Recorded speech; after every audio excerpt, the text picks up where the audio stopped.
Come here, Soka. Come here. Look how big this guy's getting. Look at how big he's getting. Hi, buddy. Hi. He's still a puppy for sure, but he is getting so big. There you go. 20 seconds of Soka coverage before we start our Lego updates today. All right, we're continuing today working on the Harry Potter area of the amusement park. Unfortunately, I got carried away and got working before I shot a before video. So we've started working on incorporating this fountain into this walkway. I had to take out this old diagonally part over here. We're gonna have to build up a little bit of a Mills plate over here so that we've got room for it, but we'll make that happen. Starting to incorporate a little bit of fence over here as well. We're gonna work that fence hopefully all the way down. Maybe do some tile work today. We'll see what else happens. We'll see where we go with this. But for now, this is sort of the before shot, even though it's not quite the before shot. So as silly as it sounds, this lava river is really annoying because every time I move these Mills plates, you know, I've been trying to make sure each Mills plate is separate from all the others. All the lava spills out, which is super irritating.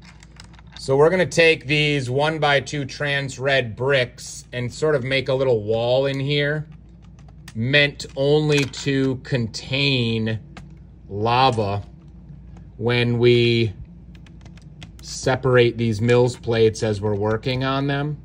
And I think because these are trans red, you're not even gonna notice them, but they will certainly contain some of these lava pieces. So we'll get this cleaned up a little bit and hopefully we won't have as much spillage moving forward. All right, so I added fence all the way down and then started incorporating some more dinosaurs. I didn't quite appreciate how hard it was gonna be to incorporate the dinosaurs, mostly because the tails are so long and it can't interfere with the path of the roller coaster, but I also can't have it interfering with the train. So there's actually not as much room as I thought. But we've got some more dinosaurs incorporated. I think this is gonna look a lot better once this is significantly lusher in terms of plant life. So we're gonna take some time now and add a bunch of plant life into this right here. So take note of the way this path looks right now. Hopefully, with a little bit of work and a whole bunch of greenery, this is gonna look way different. All right, we're pausing our city build today for 2 quick errands. The first one is the post office. We got to drop off 28 packages from yesterday's Whatnot show.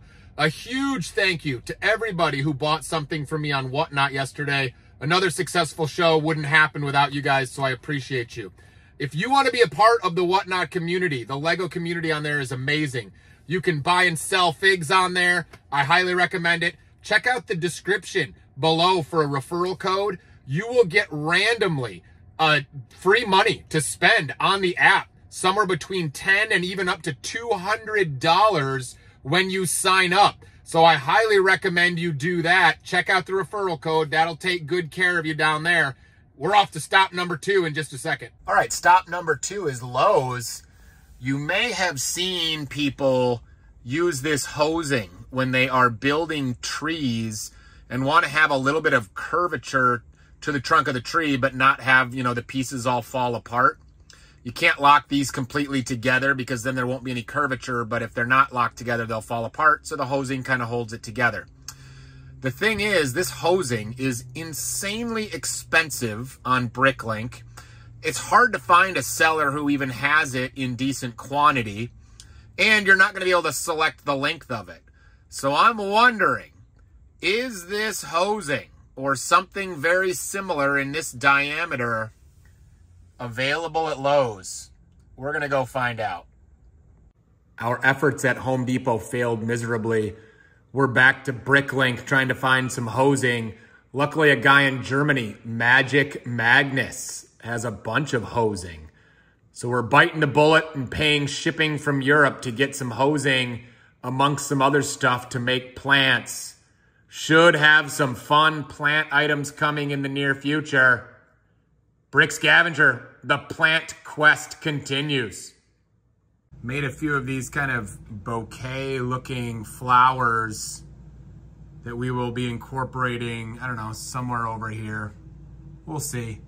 Plant life continues.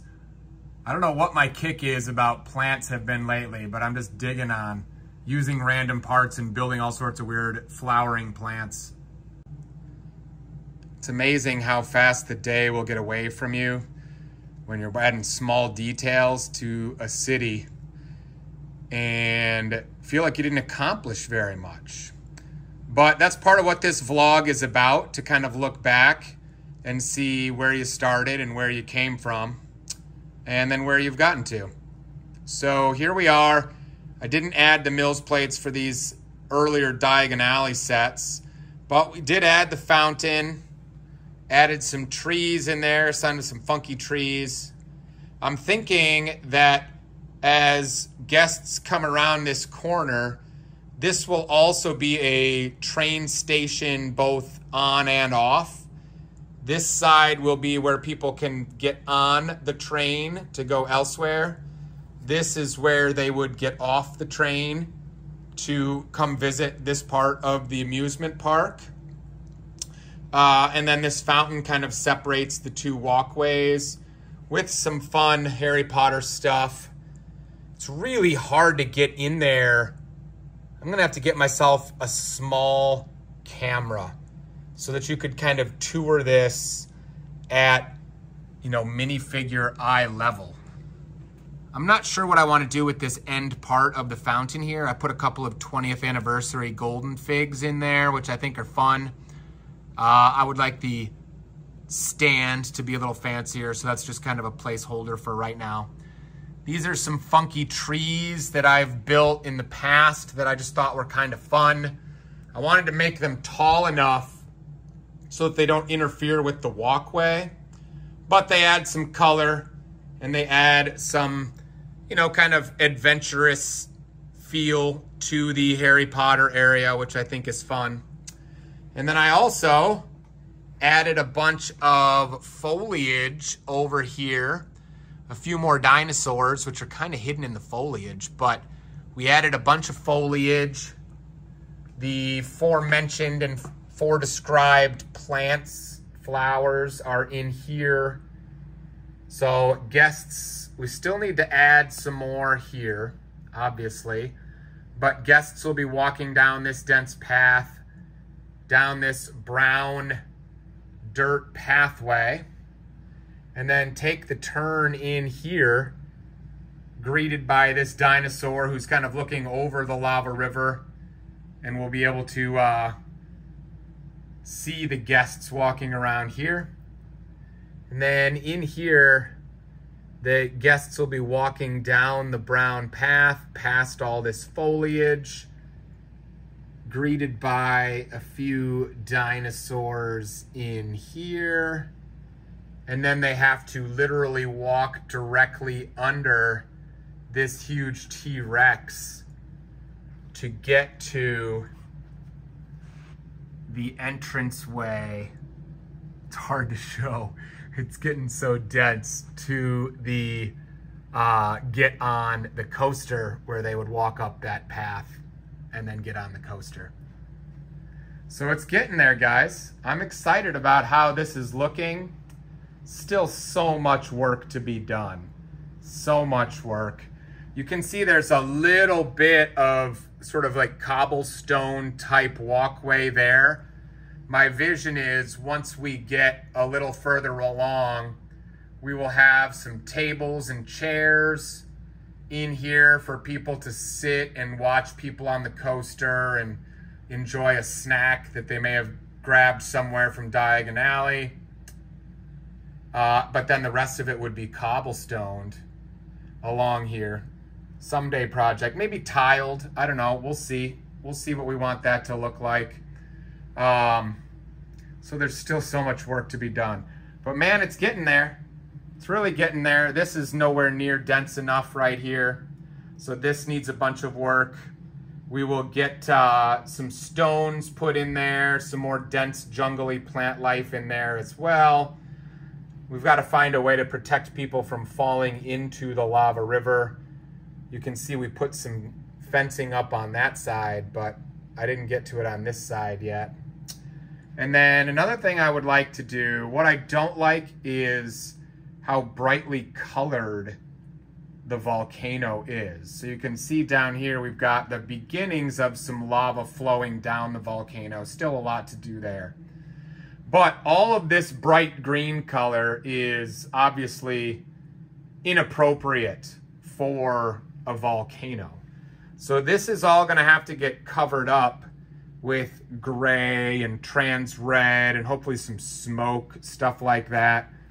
If I come around on this side, a long time ago, when I first started turning this thing into a volcano coaster, I added a lot of lava flow down there, and then I put up some smoke kind of billowing out of the coaster, which is fun.